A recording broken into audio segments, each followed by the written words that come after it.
Hello అందరికీ welcome back to Advik talks. ఈ వీడియోలో మీకు మంగళగౌరి నోము చూపిస్తాను ఫ్రెండ్స్. మంగళగౌరి నోముకి కావాల్సినవి బుట్టలు, మంగళగౌరి వ్రతం బుక్కులు, రేగి పండ్లు, శనగలు, పసుపు కుంకుమ, పోకలు, గాజులు, అలాగే మనము పసుపుతో గౌరమ్మని చేసుకొని పెట్టుకోవాలి. సో వీటన్నింటిని కూడా అన్నీ 13 తీసుకోవాలి. అలాగే ఈ బుట్టలలో ఇవన్నీ ఐటమ్స్ కూడా 13 ఇలా మనం వేసుకోవాలి ఫ్రెండ్స్. మంగళగౌరి నోము ఇది. సో ఇది బ్రాహ్మణ్స్కి అయితే కొంతమంది పెళ్ళైన ఫస్ట్ ఇయర్ శ్రావణ మాసంలో మంగళగౌరి వ్రతం కూడా చేస్తారు. శ్రావణ మాసంలో చాలా మంచిది ఈ వ్రతం చేసుకోవడము. సేమ్ అమ్మవారి వ్రతం లాగానే ఇది కూడా మంగళగౌరి నోము. సో ఈ విధంగా అయితే బుట్టలు అన్నీ కూడా వేసుకోవాలి ఫ్రెండ్స్. వేసుకొని ఇలా 13 బుట్టలు అన్నీ దేవుడి దగ్గర పెట్టుకొని మనము నోముకోవాలి.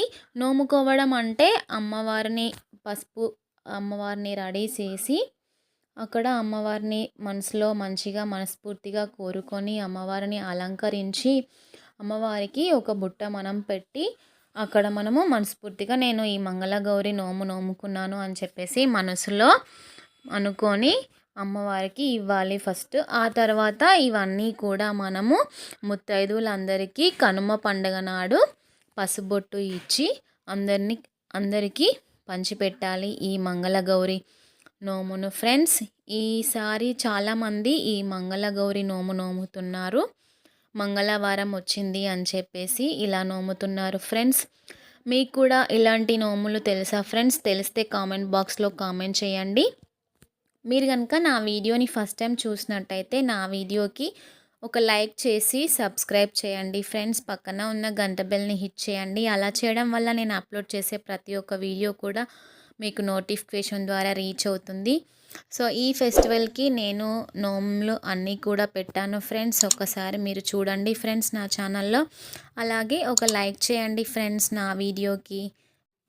సో మాకు అయితే సంక్రాంతికి ఇలా నోముకోవడం అయితే ఉంటుంది ఫ్రెండ్స్. ఈ వీడియోలో చూపించాను కదా, అదేవిధంగా మమ్మీ నోముకున్నప్పటిది కూడా ఒక క్లిప్ అయితే యాడ్ చేశాను. సో అమ్మవారికి పసుపు కుంకుమ నానబియ్యము అన్నీ పెట్టుకొని మనం ఏదైతే నోముకుంటున్నామో అవన్నీ కూడా ఒక్కొక్కటి తీసుకొని అమ్మవారికి ఇచ్చినట్టుగా పెట్టి మనము మనసులో మంచిగా అమ్మవారిని తలుచుకొని మొక్కుకోవాలి. సో ఈ విధంగా అయితే చేయాలి. ఇది అయితే మమ్మీ అనురాగాల నోము అక్కడ పెడుతుంది.